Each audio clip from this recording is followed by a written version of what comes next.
Yeah, because people see me in the studio every single day. I start getting so much recognition off of just one song. We don't fight these battles in flesh and blood. It's spiritual. And I was not so I'm actually like the founder of Black History Month. Oh, stop. Silence. Okay. Light flex, but okay. Light flag. My brand as a music artist, I want to be able to advocate for people. I want to be able to not just look good and be on camera and speak well, but I want it to mean something for somebody else. I think that everything that I go through in Chicago as an independent artist is very humbling. Hi everybody, it's Melly Starz here with another episode of Melly's Couch. We have a very special guest today, Mony Pop. So I don't typically start with the name, but you have an interesting story behind your name. Like it was like a childhood nickname, then you used it as your Facebook name, and then it became your brand name. So tell me a little bit about deciding to make it your brand and you know, that transition from childhood nickname to brand name. Yeah, I think part of how I just want to be as an artist is authentic as possible. I'm not trying to create somebody that I'm not. I feel like my whole life I was supposed to be a star. Or like just being one of those people in my family where people just attract to, you know. And then on Facebook in high school, my friend, I'm like, okay, I don't know nothing about social media. You gotta help me. But finding a name that wasn't my real name, because I didn't want people just looking me up. You know? But also something that was still true to me. So that's the same thing that just transferred over in music, something that people know me as, but to call me by my real name, you just gotta be real personal. Now I say like, only people who is writing me checks can call me by my government name. Oh, I like that one. So if you're writing her a check, then you know her real name. Right. If not, that ain't your business. None of your business. I like that one. And then you also have like a name for your fans, the Paparazzis. So how did you come up with that? I mean, obviously from the pop and Mony Pop, but how did you come up with a fan name? Just a spin on the pop. I think that everybody always watching, but it's also just like knowing that you are somebody special. Like for me, I know that I got people like, you know, like if you think about celebrities, they get caught at the grocery store. Yeah, that be happening to me for real. And I'm not that big, but that happens. And so just knowing that like my community actually look at me and hold me to a high regard, but also like they somebody too. Yeah. So, yeah. I got stopped at work one time and I was just like, oh, this is happening. I'm really hurt for real. You know? Like, and at work, I don't dress up or anything like that. I'm like, I look like a bum. So they were like, I know you. And I'm like, I don't That's know a paparazzi moment, Nelly. Yeah. I was like, I don't know you. And they're like, from social media. I'm like, oh, okay. My coworkers are like, are you famous? And I was like, you know, I mean, kind of. So I also found that your uncle was an engineer, so you kind of had the studio pretty accessible to you like growing up. Was that like kind of what inspired you to get into music? Was your uncle, or did it start even before that? It kind of started before that because I was writing songs since I was a kid.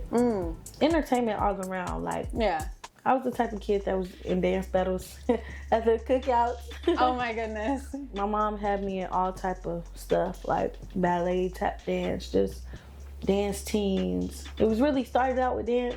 I think growing up with Disney in an era where like the OMG girls, mindless behavior, Zendaya, that's what made me start wanting to be like in music for real. But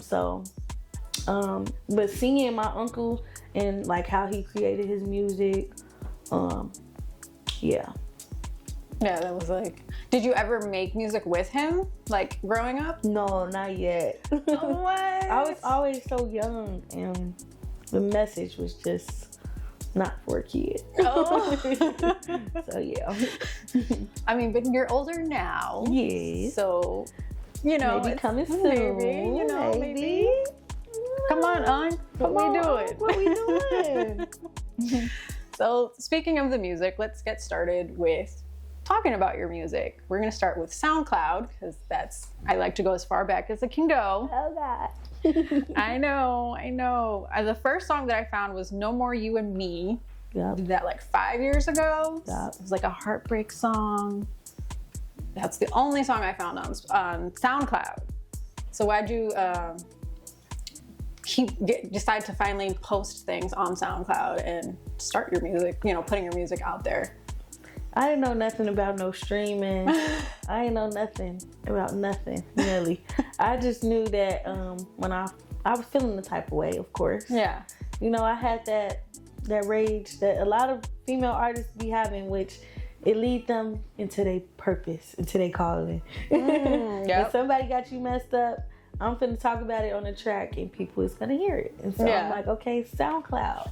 That's what was popular back then. So yeah, I feel like everybody kind of starts on SoundCloud, especially from a certain generation. I feel like the new nowadays everybody starts on Spotify immediately because everybody just knows now. They don't know the struggle. Yeah, the SoundCloud days, that was a struggle.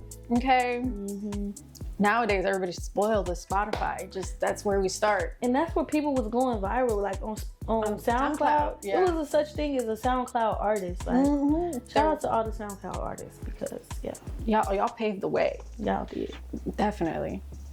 So speaking of Spotify, let's run down what you got on Spotify. You got Play, which you dropped in 2022. You have a music video, which is in an arcade. So what was it like, especially being your first song out on major streaming platforms and then doing a music video? Kind of tell me a little bit about this song specifically and the music video, of course.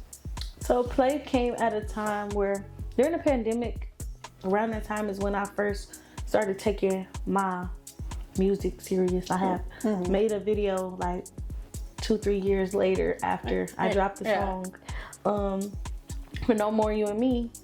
And I'm like, okay, I'm gonna take my music career serious.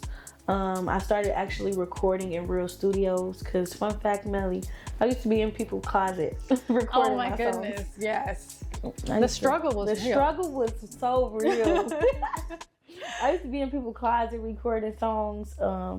Me and my sister would be putting up $20 to get a couple hours of studio time in people's living room. And so when the pandemic came, it was a couple years into my music journey. And I was just thinking about wanting to take it serious and wanting to be more invested. Around that time, I ran into a studio and I began to assist the head engineer at the time. Working as his assistant, I met a lot of artists. Got exposed to a lot of producers, a lot of different music. And I was like, okay, no, I know my time gonna come, but I was still a little shy. Yeah. But for me at that time, I knew I wasn't doing what I was truly wanting to do. Being in the background, I loved that, but that's not where I was supposed to be for too long. Yeah. So when I decided to go forward, a lot of what I wanted as an assistant in that studio, I didn't get. I didn't get the support that I thought I was gonna get. Oh no. Even though I supported a lot of people, I didn't get the same type of support that I wanted at the time. I didn't get the tools that I thought I was gonna learn. I had to literally figure things out on my own. And even that period of me learning to be an artist, I was also an entrepreneur. It was just having fun with just living life. My lifestyle was just having fun, traveling. And so that's what Play is about, is just enjoying the enjoyment of where I'm at in my journey. Learning to have fun. But then the video was just about really what I discovered, a lot of the things that I love to do, music and creativity. Those things actually started putting money in my pocket. So yeah. That's awesome. And then from being an assistant at the studio, you probably learned a lot too. So that helped in your career, even though you weren't getting the support that you needed. That I thought I needed. That you thought you needed, yes. That's definitely a good foundation though. Yes. For sure. So did that help you when you were making Play? Yeah, because people see me in the studio every single day. They thought I was working so hard. I was, but I wasn't making no music. Yeah. I was working hard, but I wasn't making no music. I was working hard, just not on the music. Just supporting a lot of people, you know? I was posting every day, and a lot of the artists, every time somebody would walk through the studio door, I don't care if they came in there with their mama, I'm making everybody follow me on Instagram. Like, you know, getting it out the mud. Yeah. But I think those connections, a lot of those people that I met back in 2020, they still support me now. So you built a good support foundation during that visibility time. and network and networking. And one person, another studio who I was following, he seen me. He like, oh, you know, come over here. Let's connect. Let's work. Yeah. His name Eli Love. He gave me the beat for play, and I just kind of went. That was my first time ever freestyling. Oh my goodness. The studio. And just, even building up the confidence, being around other artists every day and seeing they process. Like, I'm a writer, but when I was seeing people go in the studio and just freestyle, that took courage to get to that point. So that's the type of stuff that helped me with that. Yeah, that project. Freestyling's a whole different monster. Yes. There's one thing to write everything out, and then there's a whole different thing to freestyle. I give it up to people who freestyle. Yes. Then after that, you had Hard Feelings featuring Brie Capo, which 2023, so like a year, give or take. You also had a music video for that one. You were on the rooftop, you guys were working out, you did some boxing, then you ended up with like a new guy. Like, it's a whole story. It's a whole... Yeah. So tell me about that music video. Tell me about collabing with somebody, because, you know, starting with Play, you're by yourself, kind of, and then your next song out is like, it's featuring somebody. So what made you decide, hey, let me work with other people? So when I dropped Catch a Play, it's kind of like my name just started shooting up. Like, all of the support that I didn't get from the people that I thought I needed from, my one song that I put out on my own, it just attracted a lot of people. I started doing shows all around Chicago with just that one song. I started getting so much recognition off of just one song, Melly. Yeah, it was crazy. And Brie Capo was one of those artists. Like, I met a lot of artists too, because I was performing almost every weekend. Wow, just off Play. That's amazing. Yeah, because I was so much of my own biggest fan at that time. I was so determined, like, how I was feeling. I'm like, okay, if don't nobody else see me, I have to see myself. If don't nobody else support me, I got to support myself. And I literally played my song every single day. And so at the time, I used to smoke weed. I'd play my song, pulling up to the weed man. And he finally asked me one day, what song is this? I'm like, this is my song. And he like, well, my daughter, you know, she hosts events. And I need you to meet my daughter. He started telling me that every time. And I finally met her. That young lady put me in position. She didn't really care. She just seen that I was serious and excited about what I did. So she kept putting me in shows a lot. The Platform, shout out to them. Aww. I don't know if they still around, but at the time, that's where I was performing. And Brie Capo was one of the artists who was where I wanted to be at that time. Yeah. She had dancers. I'm like, okay, like, everybody independent, but she got dancers. She was really like a sister to me. And she just embraced me. Outside of just us working on music, she just taught me a lot about how the industry work, and that's just kind of how Hard Feelings came, just off of a regular conversation. We was both like, we tired of people playing with us. It started with Hard Feelings. Yeah. I mean, it started with No More You and Me, my bad. Oh, okay. It started with No More You and Me. Then it was really like, every time I make music, it's about my life. Like, No More You and Me. Yeah. Then we catching the play, things is going good. People got me messed up again. Yeah. Now what we doing? But instead of violence, I'm just gonna make a song about it. Yeah, exactly. You know, that happens a lot. I've talking to as many people as I do. A lot of people are like, you know what? I could have gone one way, but I just made a song about it. No, the growth.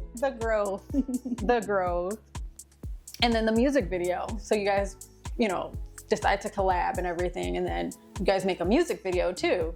So tell me about the concept behind the music video and how it went. And because you also did like a behind the scenes vlog about it. So tell me about documenting it, doing it, the whole everything. I feel like that was one project that taught me what it really takes to be an artist. It's not just blowing up overnight. It's not just having a great music video. Finding the right videographer in your budget. Shout out to Lucas Brothers Films because they are top tier at what they do. And they, as an independent artist who fund everything on my own, stuff be expensive. So expensive. I had to put up money for the video man alone. We rented out like a workout space, like a gym kind of, to do that. Bree Capo is actually a creative director. So this is my first video that I actually had like a real director. Like I worked with people in the past and I kind of come up with concepts on my own, but like really mapping out a treatment and really learning that like there's ways that you do things as an artist professionally. Instead of just saying like, you know, I want this, I want that, but having to map out every second of my song. That was challenging. In written form, you know, finding the locations, casting people, because we was acting. I know we ain't use no words, but we were acting. You know, so finding the right people to play those roles and just all of the things. Yeah, that's a lot of work for one music video. I don't think people realize how much work goes into music videos. They think like, oh, okay, it just happened. But when it's a really planned out music video, there's a lot that goes into it. Finding models, finding the videographer, finding location, paying for everything. Paying for everything.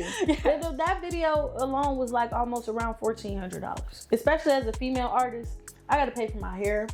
I would like to have my nails and my feet done. You know, don't let you be wearing multiple outfits. You paying rent every time you do a music video. Yes, I feel like female artists have like a bigger financial burden because it's like hair, makeup, outfits, outfit changes. Like there's so much more that goes into it that guys don't experience because they don't have to do the hair and the makeup and all that stuff. And it's like, I'm just a girl. I'm just a girl.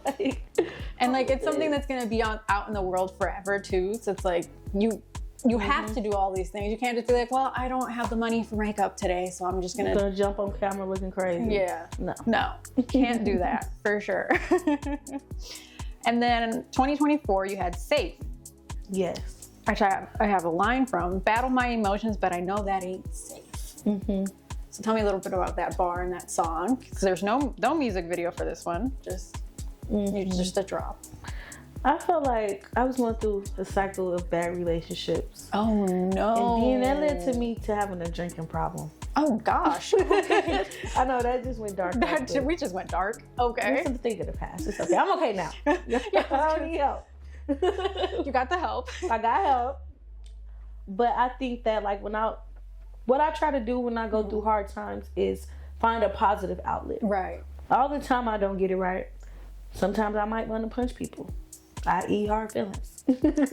Sometimes I want to just, put it in people's face. Just like No More You and Me.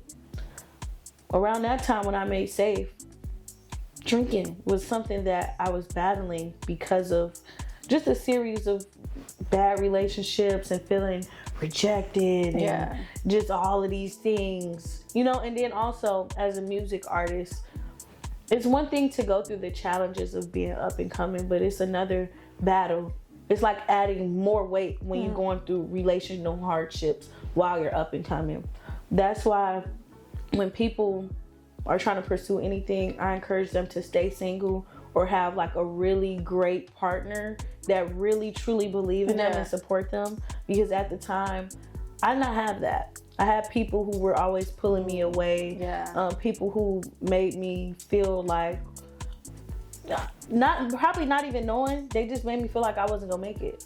Oof. And they probably didn't even know it. They probably believed in me, but I felt like I wasn't gonna make it. Dealing with the stuff that I was dealing with. And so, it's like a double entendre, bottle my emotions up, but I know that ain't safe. Not only was I like bottling things up and not expressing it, I didn't feel safe to talk to the person, but I also was drinking a lot and just swallowing my sorrows. So then what really like was a turning point for you with the drinking that was like, you were like, okay, I'm done. Like, I need to get help, you know, because, you know, you're bottling your emotions literally. And then, I mean, you're better now, obviously, but what was that turning point for you? To be honest, Melly, I actually met Jesus. I actually had an encounter with God, and I actually looked at my life in the way that I was handling my problems.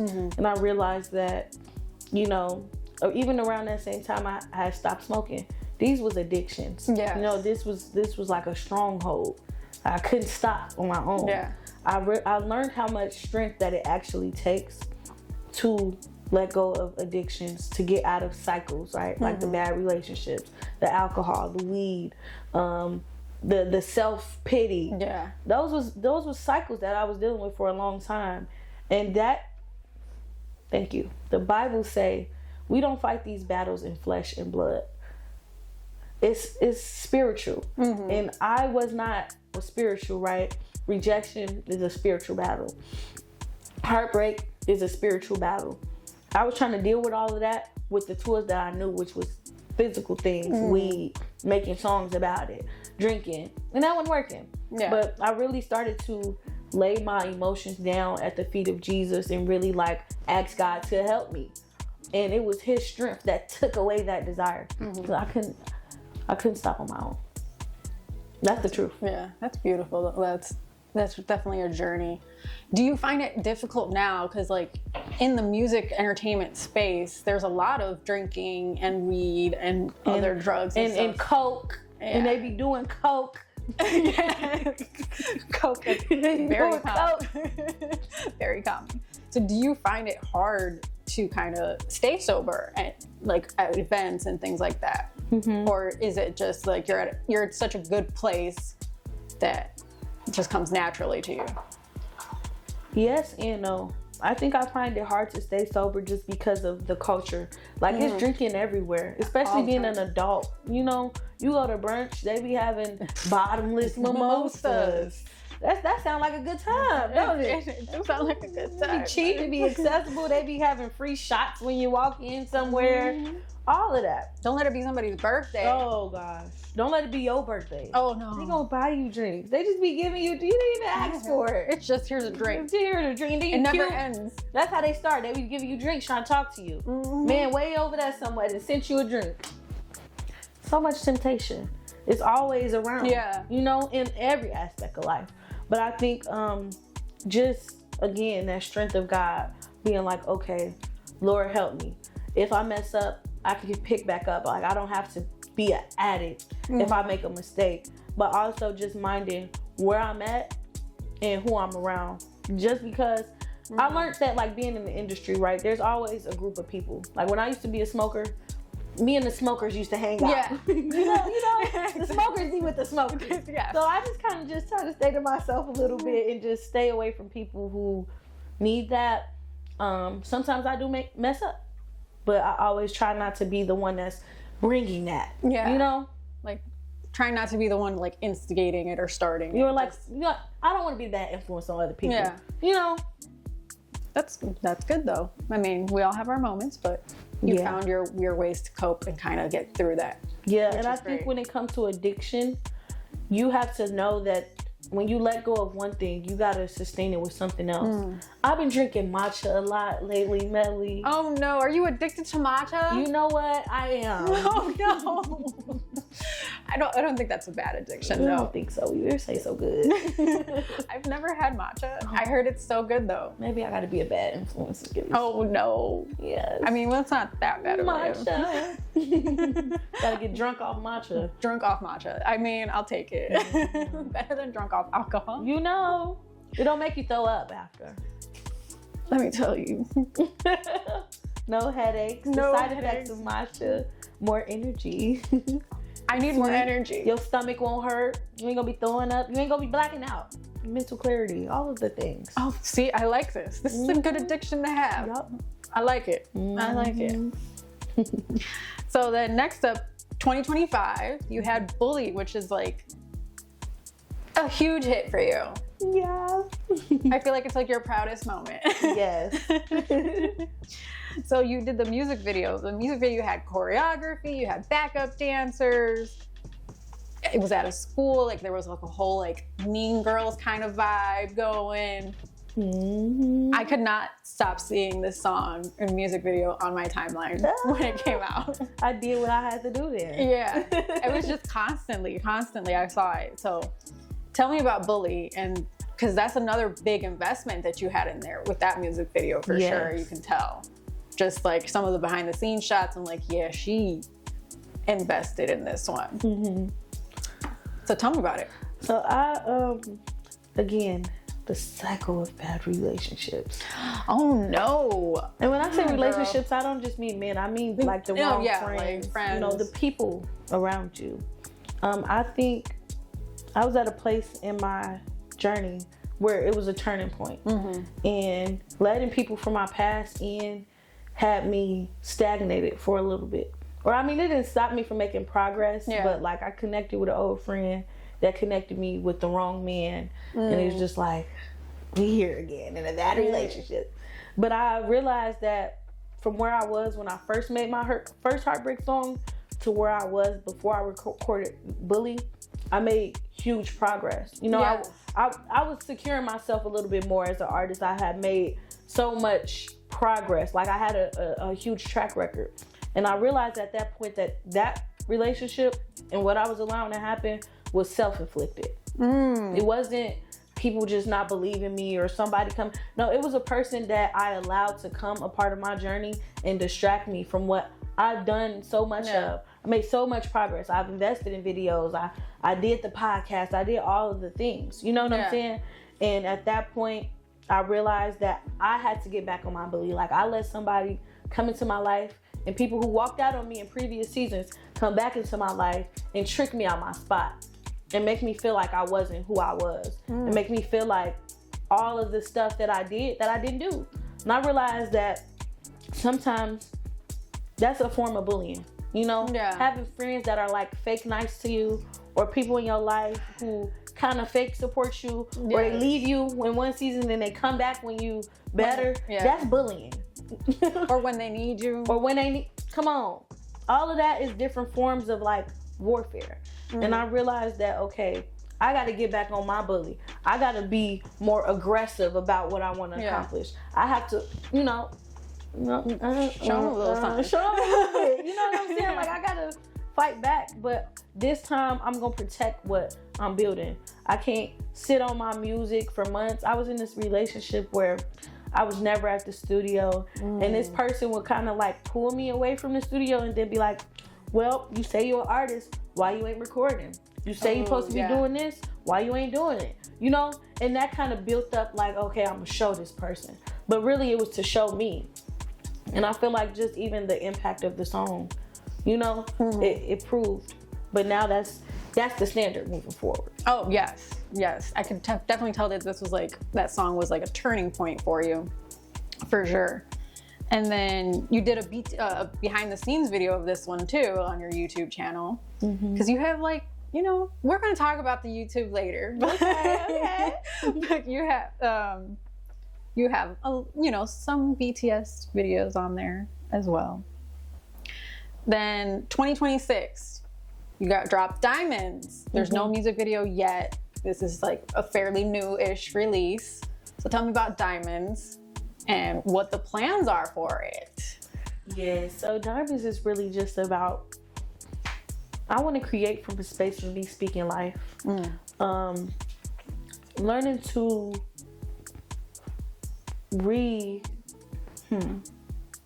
learning to engage with my negative experiences in a way that feels positive for me. Instead of talking about what a man did, you know, how I'm gonna beat him up for what he did and all of that, and how I'm a drinker, like the things that I've been through. How can I talk about what I want? You know, I want to be married. I know that, like, I know my worth now. You know, and so that's what Diamonds is about. It's about knowing what you want, saying what you want, knowing who you are, and knowing not to settle. That's the overall message behind that. Beautiful message. Love that. So I want a video. Okay, I was gonna say, we're gonna get a video for it. Yeah, somebody sponsor me because I'm tired of paying for stuff. You know what? Being an independent artist is so hard. So hard. I'm just a girl. I'm just a girl trying to make music. So yes, any sponsors out there who want to work on diamonds, hit her up. Yes, Lord. Then I found a couple of, even though that's like your most recent song, I found a couple of like other music videos and stuff that you did. Trickin' with Fabio Montana. Mm-hmm. You guys did a single release party. Yeah. There's also a music video. I don't know if you want to talk about that one because I feel like that's like old, but like I feel like it's like a different version of you. You right. So I don't know how much you want. Okay, I don't know. Yeah, you mentioned it. Let's talk about it. I'm learning that my gift, my sound, and my approach to doing things. My gift, my sound, and my approach to doing things is unique to me. And I'm also learning how important it is to stay true to myself. With that project, I felt like I was operating in a place where I could prove that I can do this. Like I know how to rap. I could make a twerk song, but I feel like that's not me. You know, it was a version of me that wanted to be like people. And even with Chicago, a lot of juke music, a lot of twerk songs, in the rap industry in general, that type of stuff gets recognition more. Oh yeah. And so I feel like that project did put a lot of eyes on me. Fabio is somebody who I knew for a long time, and I just wanted to support him, as well as prove that I can make a twerk song. I can do it. I can do it. What's up? We tricking. But I think that ultimately I learned that type of stuff puts you in a space where you don't genuinely want to be, or that's not genuinely for you. Yeah. Through that project, I learned I could do parties. That was a success. The video was a success. I learned how to collaborate differently, and put my resources together in a different way. But I also learned that the reason that I make the music that I make is specifically supposed to reach a certain type of people. And I think that when I try to be like other people, my community isn't fed in the way that they need to be fed. Oh, okay, yeah. If that makes sense. Yes, it makes sense.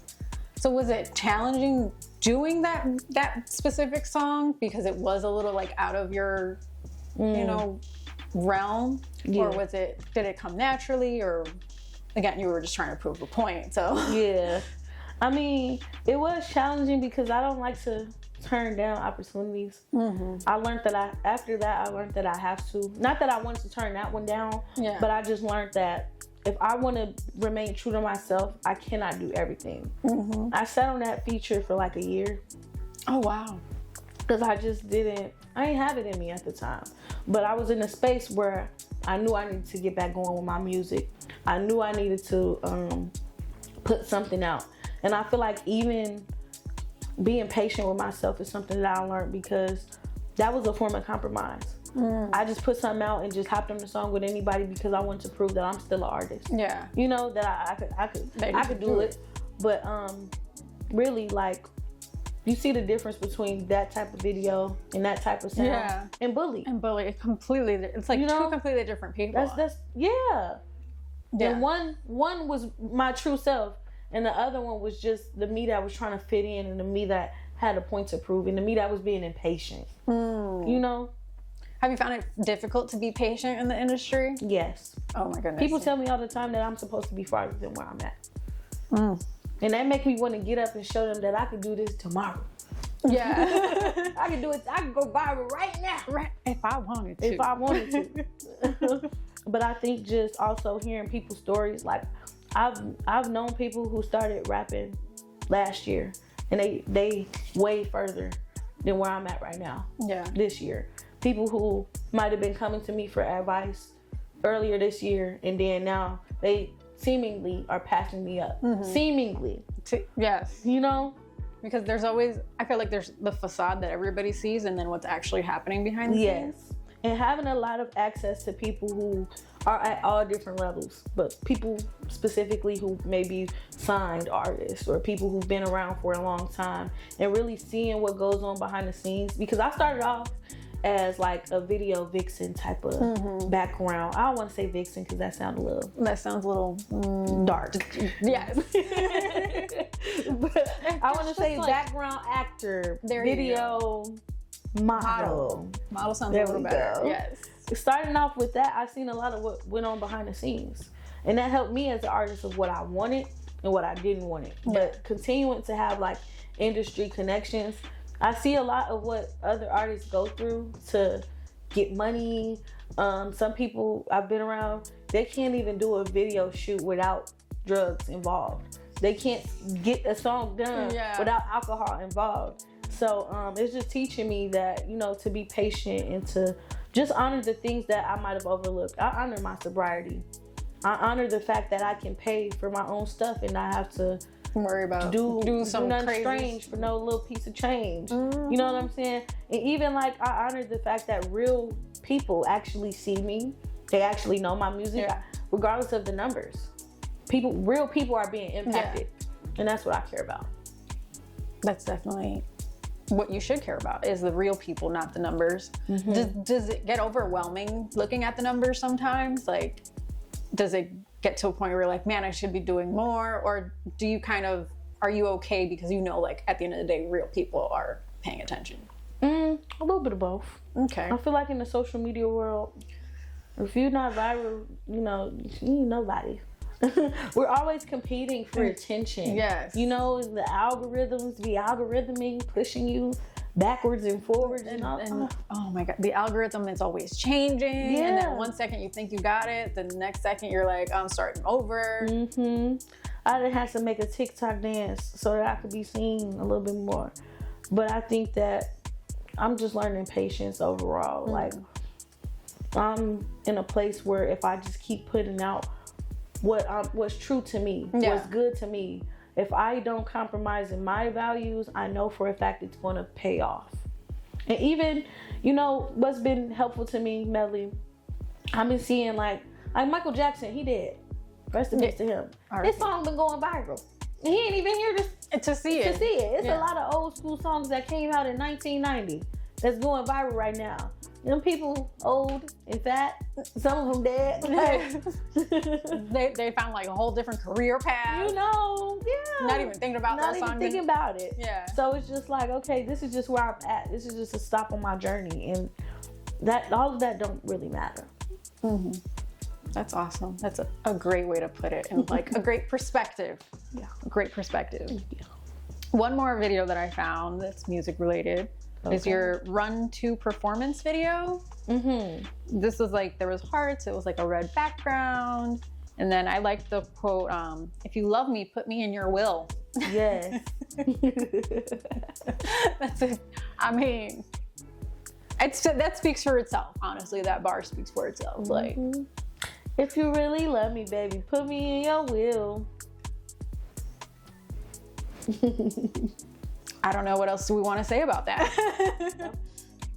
So tell me a little bit about that song and performance. Why you did a performance video instead of like a music video? So that's a song that I wrote around the time where I was in a relationship. Oh no. Oh God. Just kind of like wanting to envision something better, you know? Yeah, I feel like as a woman, I'm learning the importance of setting an ultimatum and putting your foot down when it comes to the things that you tolerate. Setting the boundaries. Exactly, boundaries. As an artist, I'm learning that, you know, to not sit on stuff. I don't care how long that music been in my files. It's time to put it out. Yeah. And so that was like a mixture of both. Like, I didn't really have the money to do the type of production that I envisioned in my head. So I just put together what I had, my resources. And I also put together an event for other artists. It was like a mic drop type of event for like love songs, and that was like the closest thing that I had to a love song. So just using my resources and being like, and getting the music out. Yeah, gotta be creative sometimes with how you get things out. So next up, we're gonna talk about performances and events. Since you did just mention you did like an open mic drop type of video, I found quite a few. So we'll get into it. You did KB Nene's birthday party? Yes, I did. That's major. So tell me about that. That was actually so fun. I met KB Nene. I don't quite remember where exactly I met her at, but I feel like that's one person who I just met and I just loved her. I think she might have been like recruiting people to like perform or something like that. And yeah, we just connected in that way. Just signed up. I actually got sick. I was supposed to do one performance before that, and I got sick. Oh no! The day of. Actually, I'm be honest. Somebody gave me an edible, and it tweaked me out so bad. And this is why I have to stay sober, because ain't no way. But also that edible robbed me of opportunity. So I said, you know what? Next time KB Nene have something, I'm gonna make sure I get there. Yeah. Because I felt real bad. Like the edible had me so sick and just like it was mentally really bad out of it. Yeah. I thought it was just a cookie. It was a lot. It was a lot. But when her birthday party came around, we had kind of built a relationship already. So I'm like, yeah, that was so fun. I met a lot of people, and it was just good to do because right after that, KB Nene started taking off. Yeah. Like, where is she at now? Yeah. That's one of them people that I mentioned, like, that I knew who kind of just was getting their feet wet. Yeah. And then I watched them take off. Take off, yeah. That's like the best part about, why I like to vlog stuff is because it's like a time capsule. Yes. Where I'm at in my journey and where others are at as well. Yeah, for sure. Yeah, vlogging is so fun. When I first moved here, I did my whole first year, I vlogged it. Wow. Yeah, so every month I would sit down and be like, so this month I did this, I felt like this, this boy was stupid. Maybe I should start vlogging a little more when I go through relationship problems. Yeah. Thank you, Melly. You're welcome. And they're still up there. So I did the whole first year, and then it was a lot of fun to look back on and see, like, it is a time capsule. Like, look at all the things I did. Look at all the things I didn't do. Look how I felt. So I like vlogs. I need to get back on to doing vlogs, as I haven't been like very consistent with it. Same. But it's okay. It's okay. And one thing I do hate is editing. Editing the vlogs is such a pain in the butt. I don't want to edit nothing. Yeah. The vlog ain't gonna come out if I gotta edit it. Sometimes I just put it together and I'm like, all right. Right. I'm not adding anything else. Like, no, this no is effects. Just nothing. Nothing. It's just me. You go to vlog. That's it. These are all the clips, and you get what you get. Enjoy. Yeah. The editing part of vlogging. I think sometimes it's harder than like editing the interviews for me. Because I feel like the vlogging, I gotta find the right clips and then transitions and all of that. Yeah, and the interviews are pretty straightforward for the most part. I add a little bit of stuff here and there, but pretty straightforward. Yeah, vlogs, they take a little bit more time. But I said I'm gonna get back to it, so get back on your bully. Yeah. Yes. Because they were really popular. People like the vlogs, so I gotta check you out. Do a little homework on me. Oh, yes. Oh, my God. Another event you did was the Connect Showcase at the Wild Hair. How was that one? I kind of remember it. You're okay. I kind of don't. I know. I bring up so many things that it's okay if you don't. Columbia College in 2022? Yes, I remember that. Okay. I wasn't sure if you would because it was such a while ago, but how was that experience for you? That was my first time performing out of college. Oh my goodness. I think that might have been the only time up to date that I performed out of college. That was amazing. Shout out to Ambitious Mo and Ambitious Entertainment. Okay, I think I know who that is. Yeah. So you remember when I told you about the first person that was giving me an opportunity to perform? Ambitious Mo was like working with this other platform, and throughout the years, she started her own and launched her own like organization. They've created a lot of opportunities, not only for artists, but for like journalists. And it's just been amazing to see the growth in that. Yeah. But even growing within that opportunity. Oh, yeah. Nice. Then the Sasha Go Hard talent show. That changed the game for me. Sasha Go Hard. Yeah, I can imagine. I was like starstruck when I met her. I was like, oh my God, I'll be watching you on TV. You know, but she was really like one of the first people that was really like a sister. And with that, I started out video modeling for her as well. And then she was just so down to earth and was one of the first artists that was so open to tell me like, this is what I do, this is what I've learned, different things like that.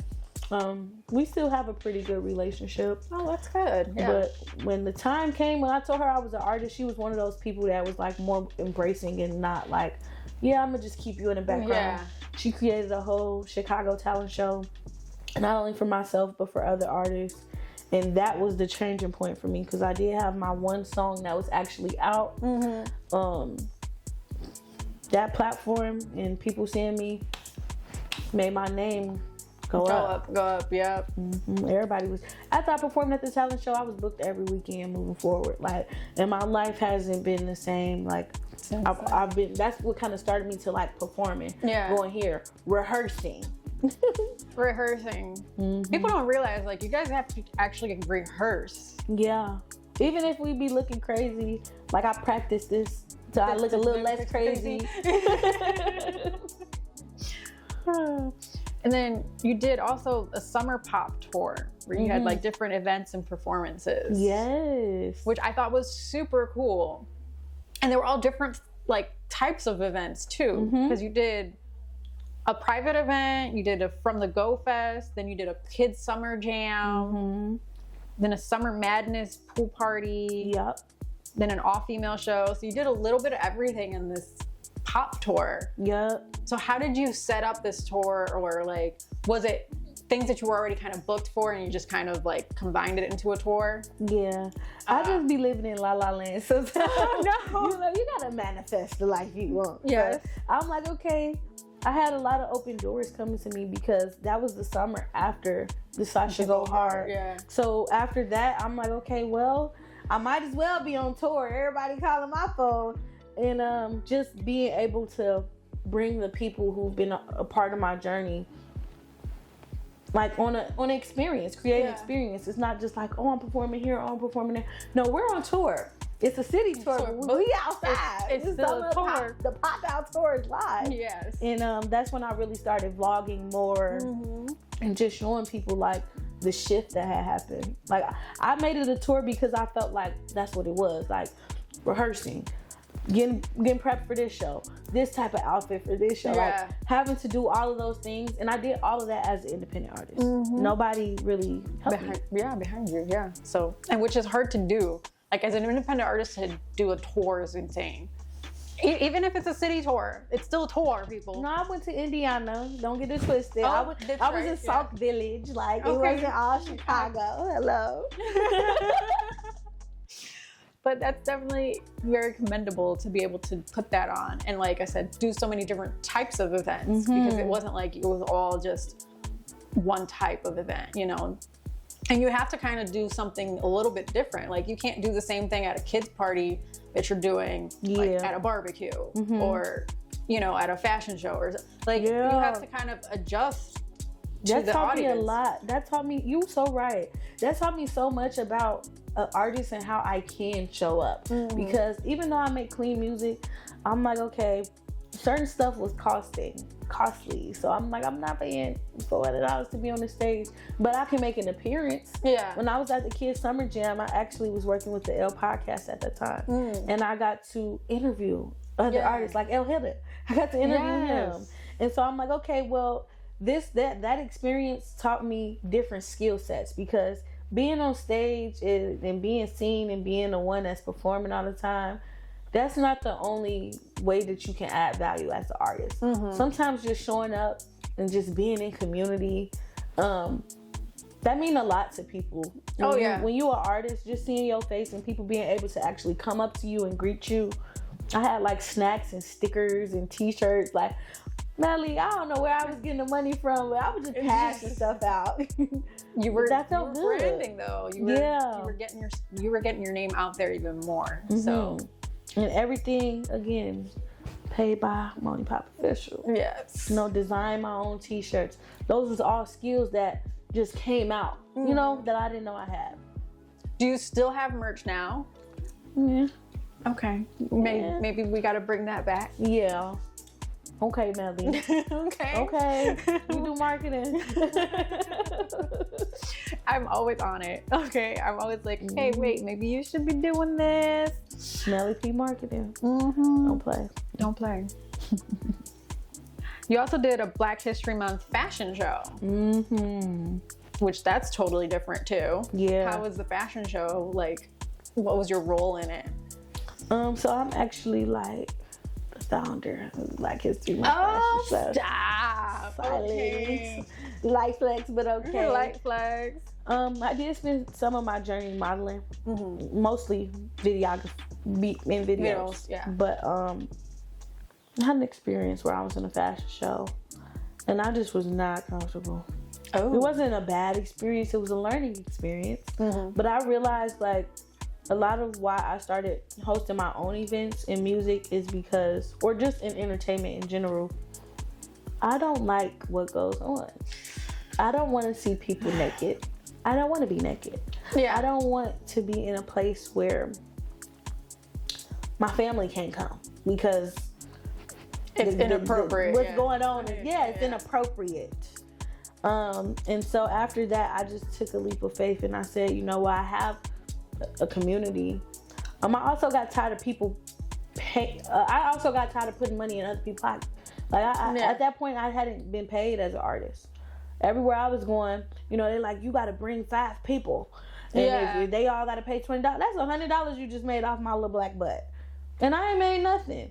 And so I kind of got a little smart and I'm like, okay, if 5 people was coming out for me consistently, then what if I just charge like maybe $10 or $20 and make $50 to $100 that goes into my own pocket rather than putting money in other people's pockets, and also just being more intentional about the things that I wanted to see.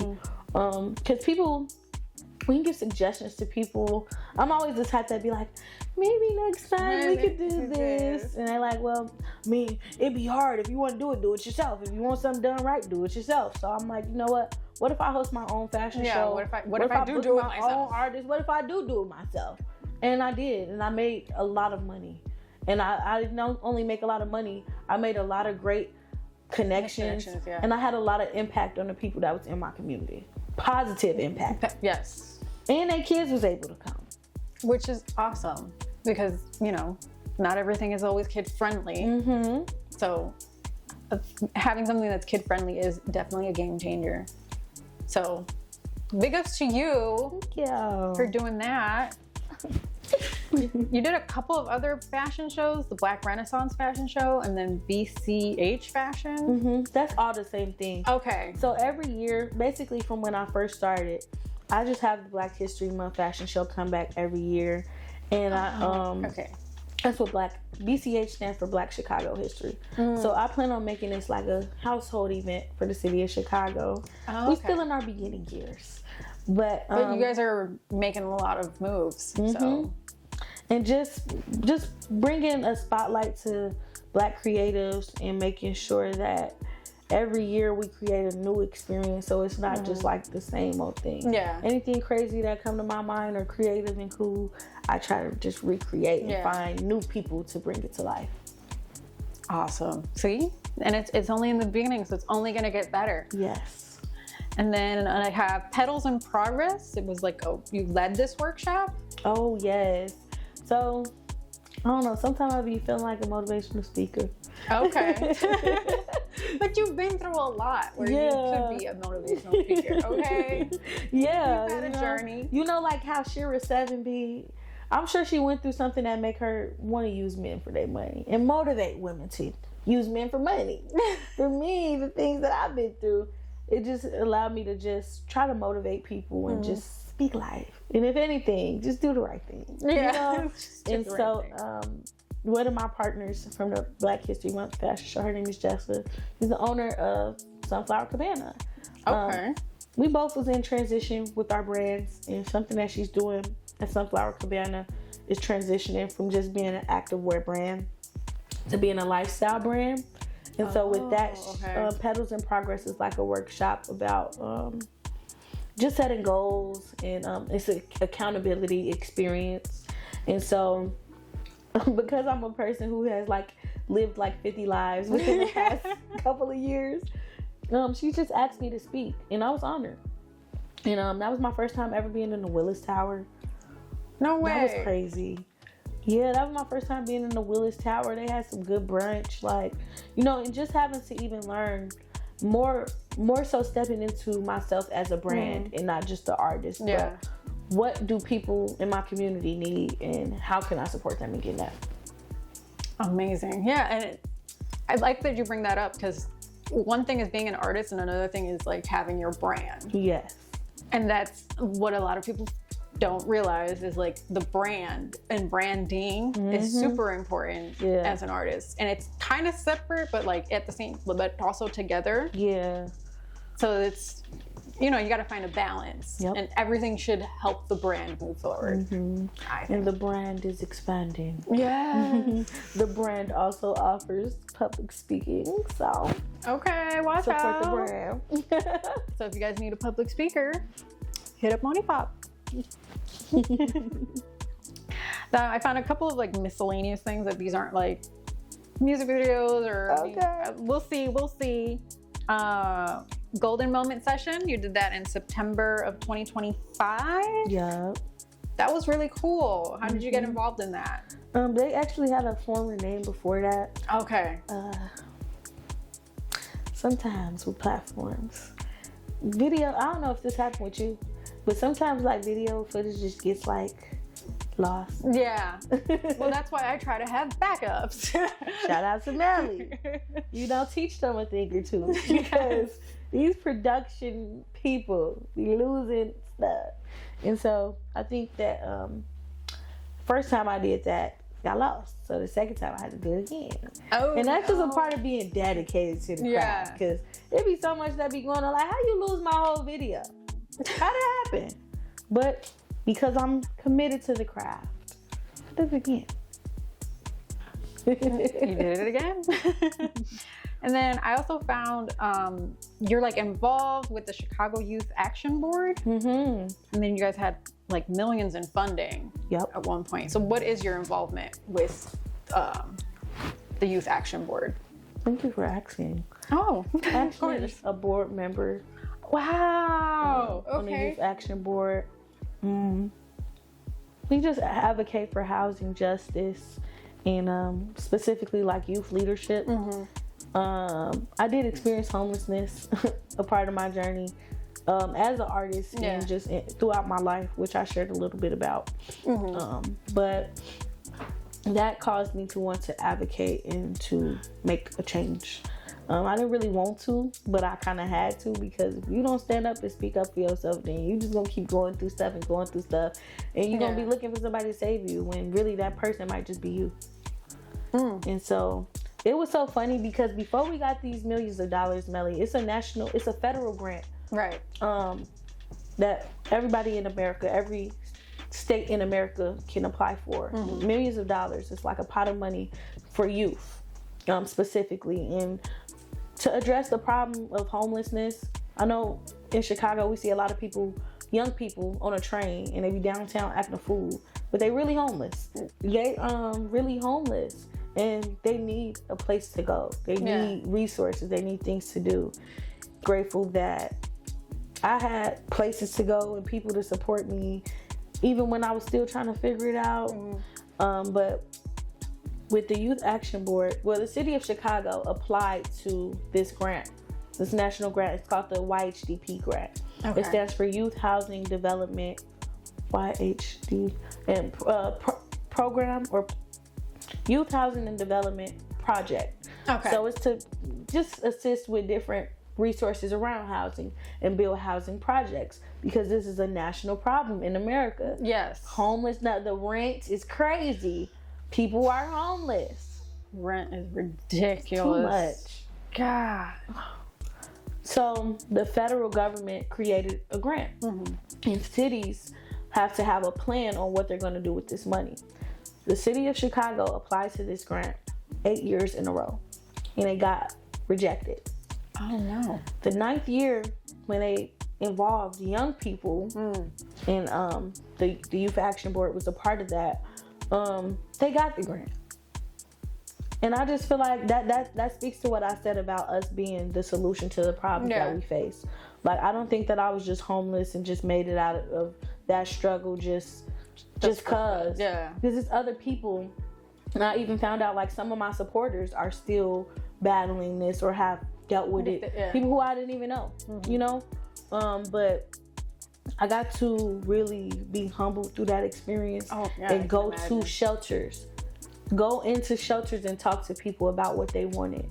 Go into just community spaces. Sit at tables with people from like the White House and in government was finding, and they already knew who I was. Oh, wow. And that was just like, dang. I had to get trained on like how to speak at a press conference. And I'm like, this is crazy. That's crazy. But like, I also feel like that was just a defining moment for me, because thinking about what I want to do with my brand as a music artist, I want to be able to advocate for people. I want to be able to not just look good and be on camera and speak well, but I wanted to mean something for somebody else. So yeah, that was the major win, was that doing something for my city and having it make a change, instead of just saying I'm on this board and I'm in the seat of power, but actually getting the results. Yeah, because that's amazing. Oh my gosh, I had no idea. I literally just found that you were involved, but I didn't know in depth. Now I know. That's a low-key thing. I'm one of those people. What the Youth Action Board has taught me is that there could be a lot of people. There is a lot of people. Let me rephrase that. There's a lot of people working behind the scenes for the things that set us up for success.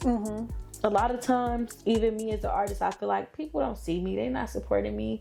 I don't have this, I don't have that. But there's things that's happening in rooms. There's people who sit in positions of power that's advocating for you, and they don't even have to know your name. Yeah. Ooh, I just did something. Holy cow. I don't even know how to move on from that. Such beautiful words. And giving back to the community is so important. And it's great that you do that, because not a lot of people do. And it's like you said, you don't even realize that there are people who are making these, moves for the community without knowing you or knowing your struggles. So it's great that you're able to be in that position to give back and to change people's lives, really. I'm grateful. Yeah. So I didn't even know. It was so burdensome doing that. Like, I was on a plane coming back from Houston. They talking about you got a press conference in 2 days. I'm what? I was on a yacht. I was on a boat with my dog and one of my friends. And they like training me on how to talk. I was like, what is this? But I think just being committed to why I joined the board and remembering what I went through kind of like made me push through, because I didn't even know $15 million was being awarded to the whole city of Chicago. I didn't even know how many times the city had tried to get that money, and me being a key player in that. I'm like, you really don't know the impact that you carry. You think it's all about likes, views. Like, that didn't go viral, but it happened. I feel like that should have went viral before one of my songs. You know? For sure. It happened. But yeah, that's how that go back to your question that you asked about like social media. Impact and influence is not just in numbers and likes. It's really like, I feel like you can't really fully track the impact that you have on people, for real. Yeah, definitely. I feel like real life, we probably influence and impact people more than we realize. But because we live in a social media age, our focus is sometimes on those numbers, and we forget that we're making an impact on people. So it's beautiful that you're making such a big impact on people. And then the last thing that I have that's kind of like miscellaneous is Catch a Play Volume 1, which is like a digital guide to making extra income, because you're an entrepreneur, so you know. No. You gotta also, you know, give people a little bit of knowledge. So tell me a little bit about that and how you came up with that and kind of how people can get it. Yeah, so that's an ebook. I started building a community on TikTok. And just being on the TikTok space, I learned that you can really make money online.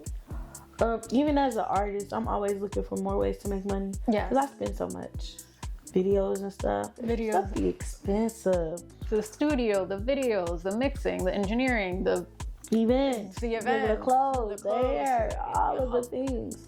And so, just because I spend a lot of my time on the internet, I try to, or my phone rather, trying to find ways to make money off of my phone. And once I started figuring out and start cracking that code, Melly, I'm like, ooh, like, I gotta tell people about this. So I have a pay hip shop called Mony Pop Shop. Free store online.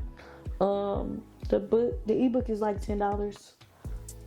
Yeah, just using all my gifts. Yes, definitely. You're so like well-rounded. Like there's so, you're like way more than just an artist, which is why I was so excited for you to come to the couch today. So finally, we're gonna talk about the YouTube. Because that's like a whole other like part of you too. You have like vlogs, which we kind of have been mentioning, Get Ready With Me, behind the scenes, day in the life. You did one specifically that I was laughing hysterically. My Radio Chicago interview with Bobby. You guys did 2 interviews in one. Yes, that was crazy. That was so crazy. So tell me a little bit about your YouTube journey and like kind of what inspired you to like document things and like do all of these different Get Ready With Me, behind the scenes, saying like, you know, all of that different stuff, because that's like a whole other like path too. Yeah. I love YouTube. Like I was a kid. I've been a YouTuber before YouTubers were YouTubers. I'm saying though, I used to be talking to myself at the mirror like, "Hey guys, welcome to my channel." And I think just like being in awe about like what I actually be doing. Like the day in the life when we was at My Radio Chicago, that actually happened. Like I'd be like, no, I gotta document this. Like people is not gonna believe. We went to an interview, and then somebody else ready to interview us right then and there at the radio station. Yeah, they didn't even know us. They just like, oh, they doing something. They artists. We want to interview you, and trying to document my journey, because I know my life is gonna change even more than it already has. Oh, yeah, definitely. And just really, I want to be relatable to people, specifically like up and coming artists, entrepreneurs, anybody that's trying to do something positive with themselves and they starting from scratch and they probably don't have the support like how I didn't have the support. They having to build their platform with real people and, you know, being themselves, being authentic to themselves. I want them to see my journey and know that it's possible. Yeah, no, that's beautiful. That's a great reason to do all of the YouTube stuff. And then one more thing, the Forever Grateful Awards 2025, you were nominated for Hottest Female Artist, and you performed, and you interviewed D-Lo. So tell me about that experience. That was fun. Okay, it looked fun. I think that everything that I go through in Chicago as an independent artist is very humbling. Oh. Because it's just a funny city. Like, it is. This be crazy. You never know what you can get. Like every day I wake up and I'm like, what is going on today? Yes. You know, the people. Okay, let's talk about what's been going on in Chicago for a real quick second. Yes. Them kids jumped that lady and her kids. You know, we look up to Chicago, we see like all type of stuff be going on. Next thing you know, we got the little dances that be coming out. Yeah. That be from Chicago. Like we invented the scuba dance. You know, it's not all bad, but it's so much culture, so much life here. And sometimes I feel like with a city like Chicago where it's like a lot of murders that we hear about and a lot of violence. It feels good to just be in a positive space with people who are just trying to do something other than the street life. And so being at the Forever Grateful Awards, it really made me grateful that, you know, I did pick a path that was more positive. And being around people like, I looked up to D-Lo growing up too. You know, everybody was bopping back in the day. You know what I'm saying? And so, like, just being in those rooms, that also gives me confirmation that I'm heading in the right direction. But also, it's just like, wow, like, I love Chicago so much. I love it too. I love it too. I'm telling you, it's just, I feel like it's so magical. Like, yeah, there is bad. I'm not gonna say there isn't, but there's so much magic that happens too, and so many opportunities and things that like spaces that you're in that you never in a million years would have imagined that you'd be in. I always say Chicago is not a real place. It is not, but not like in the best way. Because people say that and they say that in like a bad way, but no, in like the best way. Because it really isn't a real place. So we made it to the end. Ooh. I feel like I can talk to you all day. I know. Was there anything that I missed? Anything that you wanted to talk about that we didn't get to talk about? No. Okay. I feel like I covered pretty much you all of did it. your homework, and I love that. And I also just love just the authenticity of the conversation. I never come with an expectation like I'm gonna talk about this. Yeah. Maybe I should, but I just don't, just because that's just not my style of doing things. And so I like just talking with you. I feel like we could just talk again. I definitely want to come back. For sure. We have to have more conversations, definitely, because I feel like this is only the beginning for you. I feel like there's a lot coming that we have no idea about. I get that, like, in your aura. Oh. It's in the aura. In the aura. So let everybody know where to follow you, where to find you, anything that you got coming up, anything we should look forward to, you know, the whole shebang. Yes, y'all can follow me on all platforms at Mony Pop Official. That's MONYPOP Official.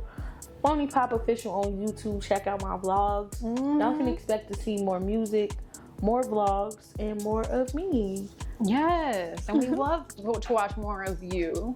So thank you so much for coming to the couch. This is for you. Thank you card and keychain and some other goodies in there. And thank you to the sponsors. Could not do this without them. Shout out to The Lot for providing media production services. AG Designs, who does graphics, video editing, and crochet. The Ambience Beats, who provides all beats for Melly Starz content. Remember to follow me at Melly Starz everywhere. Check out my website, www.mellystarz.com. Remember to tune in next time, because you never know who's going to show up to the couch. Bye.